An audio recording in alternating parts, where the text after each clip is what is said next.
RSS ನಿಂದ ಅಪಾಯ ಇಲ್ಲ. ಬಾಂಬ್ ತಯಾರು ಮಾಡೋರ ಬಗ್ಗೆ ಗಮನ ಹರಿಸಿ.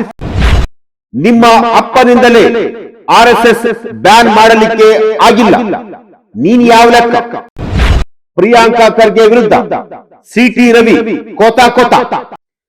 ನಮಸ್ಕಾರ ವೀಕ್ಷಕರೇ, ಸುಪ್ರೀಂ ಟಿವಿ ನ್ಯೂಸ್ಗೆ ಸ್ವಾಗತ. ನಾನು ಅಶ್ವಥ್.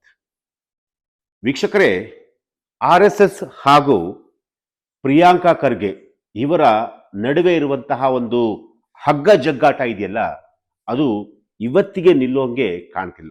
ಆರ್ಎಸ್ಎಸ್ ನ ಹೇಗಾದ್ರೂ ಮಾಡಿ ಬ್ಯಾನ್ ಮಾಡಲೇಬೇಕು ಅಂತೇಳಿ ಪ್ರಿಯಾಂಕಾ ಖರ್ಗೆ ಅವರು ಸಾಕಷ್ಟು ಕನಸನ್ನ ಕೂಡ ಇಟ್ಕೊಂಡಿದ್ದಾರೆ, ಸಾಕಷ್ಟು ಕಸರತ್ತನ್ನು ಕೂಡ ಮಾಡ್ತಾ ಇದ್ದಾರೆ. ಆರ್ಎಸ್ಎಸ್ ಬಗ್ಗೆ ನೇರವಾಗಿ ವಾಗ್ದಾಳಿಯನ್ನ ಮಾಡ್ಕೊಂಡು ಬರ್ತಾನೆ ಇದ್ದಾರೆ.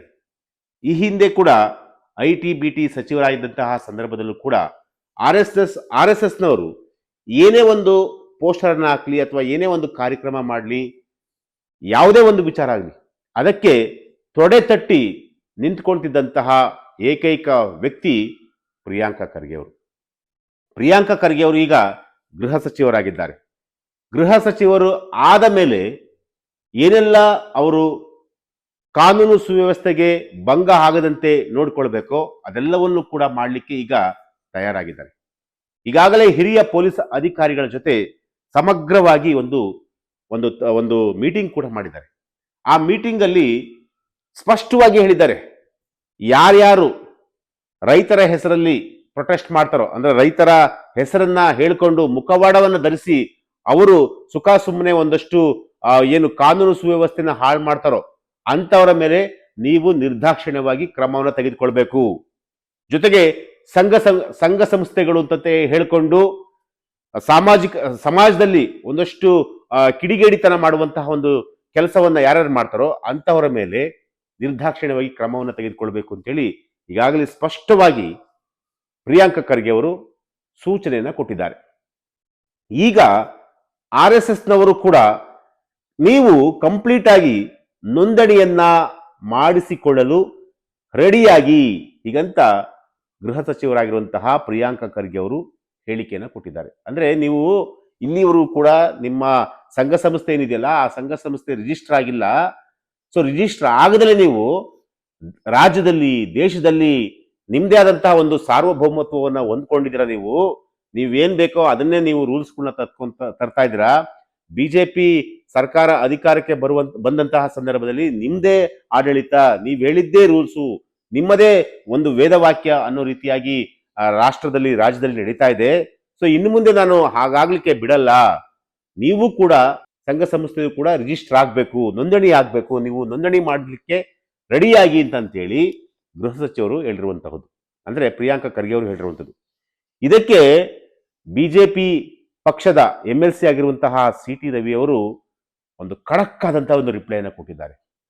ಅದು ಯಾವ ರೀತಿ ಅಂತಂದ್ರೆ, ನಿಮ್ಮ ಅಪ್ಪನಿಂದಲೇ RSS ನ ಏನೂ ಮಾಡಲು ಆಗಿಲ್ಲ, ನಿಮ್ಮಿಂದ ಏನಾಗುತ್ತೆ? ನೆಹರು ಪ್ರಧಾನಿ ಆದಾಗಲೂ ಕೂಡ RSS ಅನ್ನ ವಿರೋಧ ಮಾಡಿದ್ರು. ಈಗ ನೆಹರು ಇಲ್ಲ, RSS ಇದೆ. ಇಂದಿರಾ ಗಾಂಧಿ ತುರ್ತು ಪರಿಸ್ಥಿತಿಯನ್ನ ಹೇರಿದ್ರು, ಅವರೂ ಕೂಡ ಇಲ್ಲ. RSS ಬ್ಯಾನ್ ಮಾಡಿದ್ರು, ಅವರು ಕೂಡ, ಇಂದಿರಾ ಗಾಂಧಿ ಅವರು ಕೂಡ ಇಲ್ಲ, ಆದ್ರೂ RSS ಇದೆ. ನಿಮ್ಮಪ್ಪ ಅಂದ್ರೆ ಮಲ್ಲಿಕಾರ್ಜುನ್ ಖರ್ಗೆ ಅವರು ಗೃಹ ಸಚಿವರಾಗಿದ್ರು, ಹೋಮ್ ಮಿನಿಸ್ಟರ್ ಆಗಿದ್ರು. ಸೊ ಅವರಿದ್ದಾಗಲೂ ಕೂಡ RSS ನ ಬ್ಯಾನ್ ಮಾಡ್ಲಿಕ್ಕಾಗಿಲ್ಲ, RSS ಕೂಡ ಇದೆ.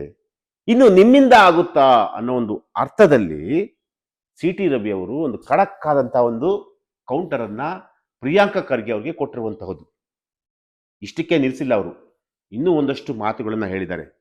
RSS ರಾಷ್ಟ್ರದ ಕೆಲಸ ಮಾಡ್ತಾ ಇದೆ, ವ್ಯಕ್ತಿಗೆ ಸಂಸ್ಕಾರವನ್ನ ಹೇಳಿಕೊಡುವಂತಹ ಒಂದು ಕೆಲಸವನ್ನ ಮಾಡ್ತಾ ಇದೆ. ನೋಂದಣಿ ಮಾಡುವುದಕ್ಕೆ ಅದು ಸಂಘ ಸಂಸ್ಥೆಯಲ್ಲ, ಸಮಾಜವನ್ನ ಸಂಘಟಿಸುವ ಸಂಘಟನೆ ಅದು ಅಂತಂತೇಳಿ ಈಗ ಕಂಪ್ಲೀಟ್ ಆಗಿ ಈ ಒಂದು ವಿಚಾರವನ್ನ ಹೇಳಿರುವಂಥದ್ದು. ಅಂದ್ರೆ ಯಾಕೆ ಅದನ್ನ ರಿಜಿಸ್ಟರ್ ಮಾಡಿಸ್ಬೇಕು ಅಂತ ಹೇಳ್ತಾ ಇದ್ದೀರಾ? ಅದೇನು RSS ಸಂಸ್ಥೆ ಇದೆಯಲ್ಲ, RSS ಸಂಘ ಇದೆಯಲ್ಲ, ಅದು ರಾಷ್ಟ್ರದ ಕೆಲಸ ಮಾಡ್ತಾ ಇದೆ. ವ್ಯಕ್ತಿಗೆ ಸಂಸ್ಕಾರವನ್ನ ಹೇಳಿಕೊಡುವಂತಹ ಒಂದು ಕೆಲಸವನ್ನ ಮಾಡ್ತಾ ಇದೆ. ನೋಂದಣಿ ಮಾಡುವಂತಹ ಅಗತ್ಯತೆ ಇಲ್ಲ. ಅದೇನು ಸಂಘ ಅಲ್ಲ ರೀ, ಸಮಾಜವನ್ನ ಒಂದು ಸಂಘಟಿಸುವಂತಹ ಒಂದು ಸಂಘಟನೆ ಅಂತಂತೇಳಿ ಸಿ ಟಿ ರವಿ ಅವರು ಒಂದು ಖಡಕ್ ಆಗಿ ರಿಪ್ಲೈನ ಕೊಟ್ಟಿದ್ದಾರೆ. ಇದಕ್ಕೆ ಪ್ರಿಯಾಂಕ ಖರ್ಗೆ ಅವರು ಮುಂದೆ ಯಾವ ರೀತಿಯಾಗಿ ರಿಪ್ಲೈ ಮಾಡ್ತಾರೆ ಗೊತ್ತಿಲ್ಲ. ಆದರೆ ಇನ್ನೂ ಒಂದಷ್ಟು ವಿಚಾರಗಳನ್ನ ಅವ್ರು ಹೇಳಿದ್ದಾರೆ. ನೀವು ಗೃಹ ಸಚಿವರಾಗಿದ್ದೀರಾ, ಗೃಹ ಸಚಿವರಾದ ಮೇಲೆ ಕೆಲಸ ಮಾಡಲಿಕ್ಕೆ ಸಾಕಷ್ಟು ಕೆಲಸಗಳಿದಾವೆ. ಸೊ ಆ ಕೆಲಸಗಳನ್ನ ಮಾಡಿ. ರಾಜ್ಯದಲ್ಲಿ, ದೇಶದಲ್ಲಿ ಅಕ್ರಮವಾಗಿ ಬಾಂಗ್ಲಾ ವಲಸಿಗರು ಬರ್ತಾ ಇದ್ದಾರೆ. ಬಾಂಗ್ಲಾ ವಲಸಿಗರು ಕರ್ನಾಟಕದಲ್ಲಿದ್ದಾರೆ. ಸೊ ಅಂಥವರನ್ನು ನೀವು ಮಟ್ಟ ಹಾಕುವಂತ ಒಂದು ಕೆಲಸವನ್ನ ಮಾಡಿ. ಕೇರಳದಿಂದ ಕರ್ನಾಟಕಕ್ಕೆ ಡ್ರಗ್ಸ್ ಬರ್ತಾ ಇದೆ, ದರೋಡೆ ಆಗ್ತದವೆ, ಹೆಣ್ಣು ಮಕ್ಕಳು ನಾಪತ್ತೆ ಆಗ್ತಿದ್ದಾರೆ. ಆ ವಿಚಾರಗಳ ಬಗ್ಗೆ ನೀವು ಗಮನ ಹರಿಸಿ. ಅದನ್ನ ಬಿಟ್ಟು ನೀವು ಆರ್ ಎಸ್ ಎಸ್ ನ ಬ್ಯಾನ್ ಮಾಡ್ತೀನಿ, ಆರ್ ಎಸ್ ಎಸ್ ನವರು ರಿಜಿಸ್ಟರ್ ಮಾಡಿಸ್ಕೊಳ್ಳಿ, ಆರ್ ಎಸ್ ಎಸ್ ನವರು ಕಂಪ್ಲೀಟ್ ಆಗಿ ರಾಜ್ಯದಿಂದ ನೀವು ತೊಲಗಬೇಕು, ಏನ್ರಿ ನಿಂದು ಅನ್ನೋ ಒಂದು ಅರ್ಥದಲ್ಲಿ ಸಿ ಟಿ ರವಿ ಅವರು ಹೇಳಿರುವಂಥದ್ದು. ಸಾಕಷ್ಟು ಜನ ಅಕ್ರಮವಾಗಿ ಬೇರೆ ಬೇರೆ ದೇಶಗಳಿಂದ, ಬೇರೆ ಬೇರೆ ರಾಜ್ಯಗಳಿಂದ ಕರ್ನಾಟಕಕ್ಕೆ ಬಂದು ಅಕ್ರಮವಾಗಿ ನೆಲೆಸಿದ್ದಾರೆ. ಸೊ ಅಂಥವ್ರ ಮೇಲೆ ನೀವು ನಿಗಾ ಇರಿಸಿ. ಅದನ್ನ ಬಿಟ್ಟು ನೀವು ಆರ್ ಎಸ್ ಎಸ್ನ ನೋಂದಣಿ ಮಾಡಿಸ್ಕೊಳ್ಳಿ, ಆರ್ ಎಸ್ ಎಸ್ ನೋಂದಣಿ ಮಾಡಿಸ್ಕೊಳ್ಳಿಲ್ಲ ಅಂತಂದ್ರೆ ನಾನು ಸುಮ್ಮನೆ ಬಿಡಲ್ಲ, ಹಾಗೆ ಹೀಗೆ ಅಂತ ಹೇಳ್ತಿರಲ್ಲ. ಇದೆಷ್ಟರ ಮಟ್ಟಿಗೆ ಸರಿ ಅನ್ನೋ ಒಂದು ಅರ್ಥದಲ್ಲಿ ಪ್ರಿಯಾಂಕ ಖರ್ಗೆ ಅವರಿಗೆ ಸಿ ಟಿ ರವಿ ಅವರು ಹೇಳಿರುವಂಥದ್ದು. ಅಷ್ಟೇ ಅಲ್ಲ, ಇನ್ನೂ ಒಂದಷ್ಟು ವಿಚಾರಗಳನ್ನು ಹೇಳಿದ್ದಾರೆ. ಆರ್ ಎಸ್ ಎಸ್ ಇಂದ ನಿಮಗೆ ಯಾವುದೇ ರೀತಿಯಲ್ಲೂ ಕೂಡ ಅಪಾಯ ಇಲ್ಲ.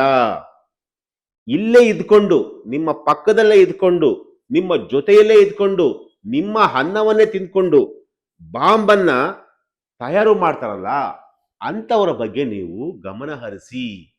ಅಂದ್ರೆ ಅವರು ನೇರವಾಗಿ ಹೇಳದೇ ಇದ್ರು ಕೂಡ ಪರೋಕ್ಷವಾಗಿ ಹೇಳಿದ್ದಾರೆ.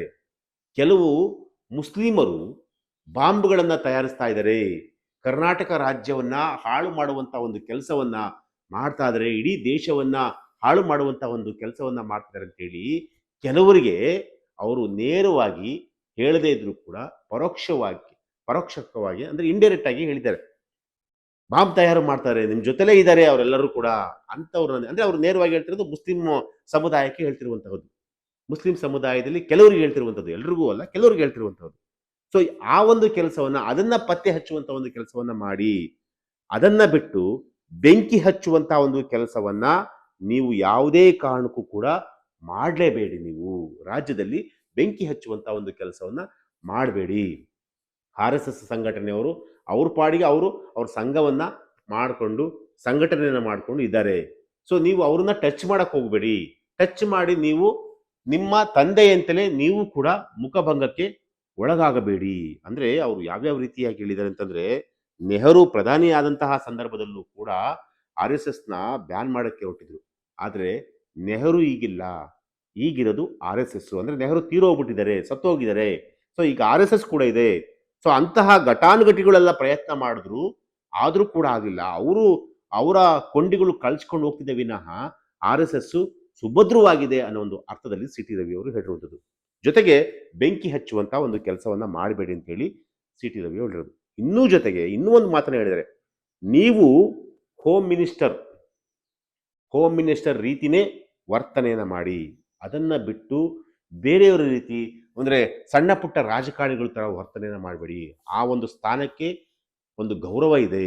ಹೋಮ್ ಮಿನಿಸ್ಟರ್ ಅಂತಂದ್ರೆ ಗೃಹ ಸಚಿವರು, ಇಡೀ ರಾಜ್ಯದ ಕಾನೂನು ಸುವ್ಯವಸ್ಥೆಯನ್ನ ಕಾಪಾಡುವಂತಹ ಒಂದು ಅಧಿಕಾರವನ್ನ ಉಳ್ಳಂತವರು. ಸೊ ಹಾಗಾಗಿ ನೀವು ಆ ಕೆಲಸವನ್ನ ಮಾಡಿ. ಅದನ್ನ ಹೊರತುಪಡಿಸಿ ಮಿಕ್ಕಿದ್ಯಾವುದನ್ನು ಕೂಡ ನೀವು ಮಾಡಬೇಡಿ ಅಂತ ಹೇಳಿ ಸಿ ಟಿ ರವಿ ಅವರು ಈಗ ಪ್ರಿಯಾಂಕ ಖರ್ಗೆ ಅವರಿಗೆ ಹೇಳಿರುವಂಥದ್ದು. ಸೊ ಇದು ಮುಂಬರುವಂತಹ ದಿನಗಳಲ್ಲಿ ಪ್ರಿಯಾಂಕ ಖರ್ಗೆ ಅವರು ಇದನ್ನ ಪಾಸಿಟಿವ್ ಆಗಿ ತಗೊಂತಾರೋ ಅಥವಾ ನೆಗೆಟಿವ್ ಆಗಿ ತಗೊಂತಾರೋ, ಇಲ್ಲ ನಾನು ಆರ್ ಎಸ್ ಎಸ್ ನ ಬ್ಯಾನ್ ಮಾಡಿಸ್ತೀನಿ ಅಥವಾ ಆರ್ ಎಸ್ ಎಸ್ ಸಂಘಟನೆ ರಿಜಿಸ್ಟರ್ ಆಗಲೇಬೇಕು ಅಂತ ಹೇಳಿ ಪಟ್ಟನ್ನ ಹಿಡಿದುಕೊಳ್ತಾರ, ಆ ರೀತಿಯಾಗಿ ಒಂದು ಕಾನೂನನ್ನ ತರುವಂತಹ ಒಂದು ಕೆಲಸವನ್ನ ಪ್ರಿಯಾಂಕ ಖರ್ಗೆ ಅವರು ಮಾಡ್ತಾರ? ಎಸ್, ಇದು ಮುಂದೆ ಏನಾಗ್ಬೋದು ಅಂತಂತೇಳಿ ಕಾದು ನೋಡೋಣ. ಎಸ್, ಇದು ಇವತ್ತಿನ ಒಂದು ವಿಚಾರ. ನಾಳೆ ಮತ್ತೊಂದು ವಿಚಾರದೊಂದಿಗೆ ನಾನು ನಿಮ್ಮನ್ನ ಭೇಟಿ ಆಗ್ತೀನಿ. ನಿರಂತರ ಸುದ್ದಿಗಾಗಿ ನೋಡ್ತಾ ಇರಿ supreme TV news. Thank you.